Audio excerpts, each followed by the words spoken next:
प्यारे छात्रों, आज हम आपको विविक्त कर ज्ञात करना सिखाएंगे। विविक्त कर की वीडियो हम पहले बता चुके हैं कि विविक्त कर क्या होता है, और आज हम पुनः आपको बताएंगे कि अगर हमारे पास कोई द्विघात समीकरण ax² plus bx plus c बराबर 0 के रूप का है, तो उस समय जो आपका विविक्त कर होता है वो होता है b² माइनस 4ac। विविक्त कर क्या होता है? b² minus 4ac। तो हमें हर एक का a b c ज्ञात करना है, अर्थात किसी भी द्विघात समीकरण की ax² plus bx plus c बराबर 0 से तुलना कराएंगे और a b और c तीनों के मान हम ज्ञात करेंगे और फिर विविक्त कर वाले सूत्र में इसके मान लगाएंगे और हम विविक्त कर ज्ञात करेंगे। जैसे पहला सवाल देखते हैं। इसमें जो पहला सवाल दिया गया है 3x² प्लस 8x प्लस 4, अगर हम इससे कंपेयर करा रहे हैं तो आप क्लियरली देख रहे हैं कि a बराबर 3 है, b बराबर 8 है, c बराबर 4 है। यानी किसी भी द्विघात समीकरण को आप सबसे पहले मानक रूप में लिखेंगे। अगर आप मानक रूप में नहीं लिख पाए तो आप निश्चित तौर से a b c में गड़बड़ कर जाओगे, और जब a b c में गड़बड़ हो जाएगा तो आपका विविक्त कर भी फिर गलत निकल के आएगा। इसलिए पहले इसको आप मानक रूप में लिखिए। मानक रूप माने पहले x² फिर x फिर अचर पद, यानी घटती हुई घातों के क्रम में। अब यहाँ से हमारा a b c ज्ञात है, a बराबर 3 है, b बराबर 8 है और c बराबर 4 है। तब जो विविक्त कर का सूत्र होगा b² माइनस 4ac, तो b की जगह लगाएंगे 8, a की जगह लगाएंगे 3 और c की जगह 4। 8 का स्क्वायर 64 होता है और इनका जो गुणा कराएंगे 48 होता है और ये होगा 16। अगर हमें इसी में मूलों के लक्षण पूछे होते तो क्योंकि ये पूर्ण वर्ग आ रहा है तो इसके जो मूल होंगे परिमेय, असमान और वास्तविक होंगे। इस तरीके से हम निकालते, क्योंकि हम पहले इस पे एक वीडियो बना चुके हैं, उसको देख लेना। अगर हम इस सवाल की गणना करें तीसरे की, तो आप देख रहे हैं a बराबर 3 है, ये a है, ये b है और ये c है। a b और c, b का मान -4√3 चिन्ह समेत लेंगे और c का मान -4 चिन्ह समेत लेना। अगर आपने चिन्ह नहीं लिया है तो सवाल गलत हो जाएगा। वही सूत्र वियुक्त कर वाला, b² माइनस 4ac, b की जगह -4√3 का होल स्क्वायर माइनस 4, a की जगह 3, c की जगह -4। 4√3 का जो स्क्वायर करेंगे 48 आएगा, माइनस का स्क्वायर प्लस होता है, ये माइनस माइनस प्लस हो जाएगा और ये भी 48 हो जाएगा, ये 96 हो जाएगा।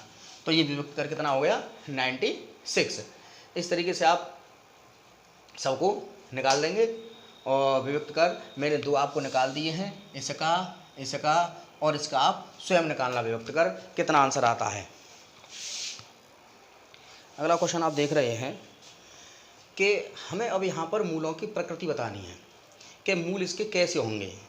तो मैं आपको रिमाइंड करा देता हूँ पहले, हालांकि मैं इसको बता चुका हूँ कि अगर b² माइनस 4ac अर्थात विविक्त कर निकालेंगे, अगर विविक्त कर 0 से बड़ा आता है और पूर्ण वर्ग है, कैसा है?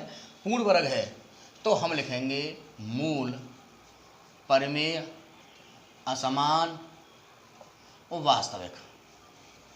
सबसे पहले वास्तविक लिखना है। और यदि b² माइनस 4ac बड़ा तो है 0 से, लेकिन पूर्ण वर्ग नहीं है, तो हमें क्या परिमेय की जगह अपरिमेय हो जाएगा। वास्तविक होंगे, अपरिमेय होंगे और असमान होंगे। और यदि b² माइनस 4ac बराबर है 0 के, तो वास्तविक होंगे, समान होंगे और परिमेय होंगे। और यदि b² माइनस 4ac का मान 0 से छोटा है माने माइनस में है, तो वास्तविक नहीं या काल्पनिक होंगे।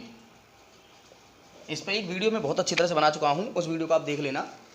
तो यहाँ पर हमें विशेष कंडीशन देखनी है कि अगर जहाँ कहीं उन्होंने परिमेय है, इस कंडीशन में तो आप इसके गुणनखंड कर सकते हो किसी भी द्विघात समीकरण के, और अगर परिमेय नहीं है तो आप उनके गुणनखंड नहीं कर पाएंगे। आप उनके जो हल निकालेंगे वो सीधाचार्य सूत्र से ही निकाल सकते हो।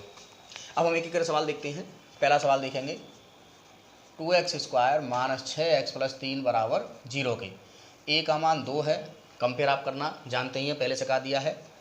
बी बराबर -6 है और सी बराबर 3 है।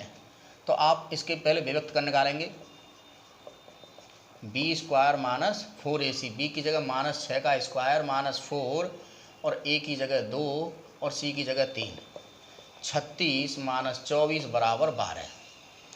अब 12 आप देख रहे हैं कि धनात्मक है, अर्थात ये 0 से बड़ा है, लेकिन पूर्ण वर्ग नहीं है।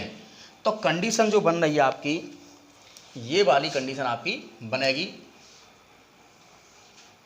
बड़ा तो है 0 से लेकिन पूर्ण वर्ग नहीं है, तो मूल वास्तविक होंगे, अपरिमेय होंगे और असमान होंगे। यही हम इसमें आप लिख देंगे, इसके मूल वास्तविक, अपरिमेय, असमान।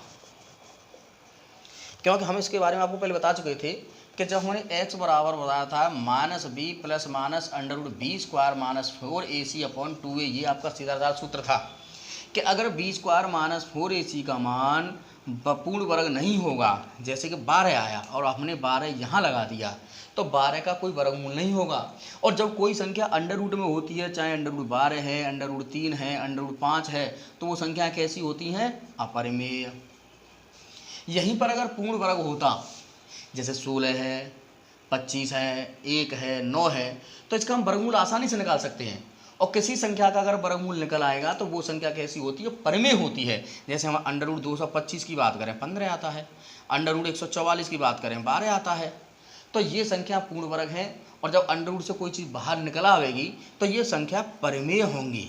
इसलिए यहाँ पर हमने परिमेय लिखा है और यहाँ पर हमने अपरिमेय लिखा है। ऐसे ही अगर आके 0 के बराबर है तो ये सारा का सारा 0 हो गया, तो ये -b/2a ही रह जाएगा। तो इसीलिए हमने लिखा है कि मूल समान होंगे, यानी दोनों का मान -b/2a ही होगा, और परिमेय होंगे, मूल वास्तविक होंगे, क्योंकि अगर 0 है तो 0 से बड़ा है तो मूल वास्तविक ही होंगे। और अगर माइनस में आता है, 0 से छोटा है, तो ये संख्या माइनस में होगी। और माइनस में कोई भी संख्या अगर होती है, जैसे -5 है, √-6 है, तो वो संख्या काल्पनिक होती है। अगर हम बात करें अंडर रूट के -16 है, तो बहुत से बच्चे गलती करते हैं, इसका मान -4 लिखते हैं, जो कि गलत है। इसका मान कुछ होगा ही नहीं, ये संख्या काल्पनिक है। काल्पनिक संख्याओं के बारे में आप कक्षा 11 में पढ़ेंगे, इसलिए ज़्यादा अध्ययन इसका अभी यहाँ पर सही नहीं है। तो इसका हम सेकंड सवाल देखते हैं। 3x² प्लस 2x माइनस 1 बराबर 0। तो ये a है, ये b है और ये c है। तो विभक्त कर d, डिस्क्रिमिनेंट ये निकालेंगे, तो 2 का स्क्वायर माइनस 4 × 3 × -1, तो ये हो जाएगा 4 प्लस 12 बराबर 16। अब यहाँ देख रहे हैं ये पूर्ण वर्ग है, 0 से बड़ा है, पूर्ण वर्ग है, तो कंडीशन ये वाली होगी आपकी, मूल परिमेय, पहले तो मूल वास्तविक लिखेंगे,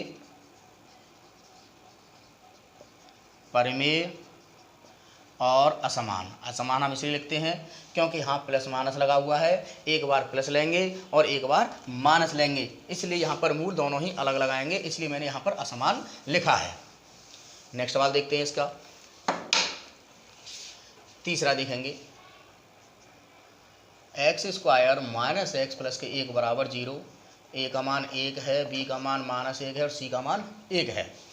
तो यहाँ पर हम विभक्त कर याद करेंगे, b² माइनस 4ac, -1 का स्क्वायर 4 × 1 × 1, -1 का स्क्वायर +1 हो जाएगा, और ये -4 तो -3 हो गया। अब यहाँ पर -3 आ रहा है, तो ये संख्या 0 से छोटी है, क्योंकि कोई भी अगर नंबर लाइन पर लेते हैं, अगर 0 है, 1 2 3 और इधर होती है -1 -2 -3, तो 0 से नंबर लाइन पे बाईं तरफ की जितनी भी संख्या होंगी सब 0 से छोटी होंगी, और दाईं तरफ की जितनी संख्या होंगी सब 0 से बड़ी होंगी। तो ये संख्या 0 से छोटी है, तो हमारा कंडीशन बनेगी ये वाली जो 0 से छोटी है। तो हम क्या लिखेंगे कि मूल अवास्तविक, यानी वास्तविक नहीं, या काल्पनिक। ठीक, अवास्तविक या काल्पनिक। तो एक हमने एग्जाम्पल इसका बताया था, पहला वाला ये कंडीशन हुई थी, दूसरे वाले सवाल की ये हुई थी और तीसरे वाले सवाल की आपकी ये कंडीशन हो गई। पहले वाले की ये नहीं हुई थी, पहले वाले की ये हुई थी। अब ये अगला सवाल देखेंगे। चौथा, ए का मान 1 है, बी का मान -4 है, सी का मान 4 है।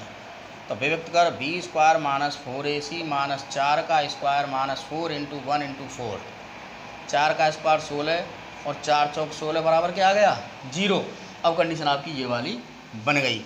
तो क्या लिखेंगे, मूल वास्तविक समान, अब यहाँ असमान न लिख करके समान और परमेय, और जहाँ संख्या परमेय आ गई वहाँ आप उसके गुणनखंड विधि से हल कर सकते हैं, और परमेय नहीं है तो आप उसके गुणनखंड नहीं कर पाएंगे, आप उसको श्रीधराचार्य से ही हल कर सकते हैं।